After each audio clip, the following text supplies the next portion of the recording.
Nutritions chapati రోటీ కాకుండా సంతృప్తిగా rice కూడా తినవచ్చు. Doctor rice, sugar free rice, doctor rice, diabetic rice, sugar పెంచని బియ్యం, డాక్టర్ రైస్.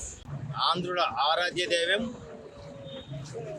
తెలుగుదేశం పార్టీ వ్యవస్థాపకులు నటరత్న పద్మశ్రీ డాక్టర్ నందమూరి తారక రామారావు గారి 102వ జయంతి సందర్భంగా ఆయన యొక్క జయంతి ఉత్సవాలు జరుపుకోవడం జరుగుతుంది.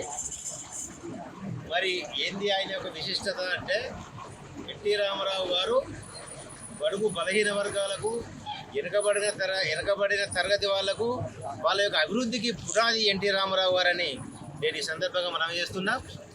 ఎన్టీ రామారావు గారు మన తెలుగు ప్రజల అభివృద్ధి కొరకు తెలుగు వాళ్ళ యొక్క ఆత్మ గౌరవాన్ని ఢిల్లీలో తాకట్టు పెడుతున్న వేళ ఆ తెలుగువారి ఆత్మగౌరవాన్ని ఆకాశమంతా ఎత్తులో నిలపడానికి, బడుగు బలహీన వర్గాలను ఆదుకోవడానికి తెలుగుదేశం పార్టీ స్థాపించడం జరిగింది. తెలుగుదేశం పార్టీ స్థాపించిన 9 నెలల్లోనే అధికారాన్ని కైవసం చేసుకొని చరిత్ర సృష్టించడం జరిగింది. 35 ఏళ్ళ కంచుకోట లాంటి కాంగ్రెస్ పార్టీని ఛేదించిన ఘనత మన ఎన్టీ రామారావు గారికి దక్కుతుంది. మరి 9 నెలల్లోనే అధికారం చేపట్టి మరి ప్రజలు ఇంత నమ్మకంతోని నా మీద ఇంత భారం మోపిర్రు, గౌరవంగా నాకు పదవి ఇచ్చిర్రు, మరి నేను ప్రజలకు ఏం చేయాలి అనే ఉద్దేశంతో ఆ కాలంలో తిందామంటే తిండి, కట్టుకోని బట్ట కూడా, ఉండటానికి ఇల్లు కూడా లేని టైం అది.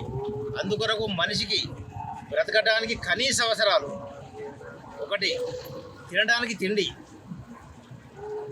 పెట్టాలని 2 రూపాయల కిలో బియ్యం పథకాన్ని ప్రారంభించడం జరిగింది.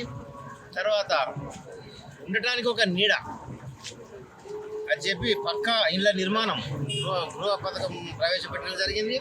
తర్వాత మానం కాపాడుకోవడానికి బట్ట అని చెప్పి జనతా వస్త్రాల పంపిణీ కూడా చేయడం జరిగింది. ఈ కనీస అవసరాలు ఏర్పరిచి తెలుగు ప్రజల యొక్క ఆత్మాభిమానాన్ని, ఆత్మగౌరవాన్ని కాపాడిన ఘనత ఎన్టీ రామారావు గారిది.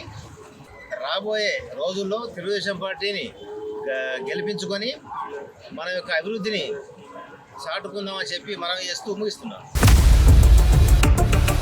ఇండియా పాకిస్తాన్ తాజా అప్డేట్స్ కోసం డౌన్లోడ్ చేసుకోండి RTV లైవ్ యాప్.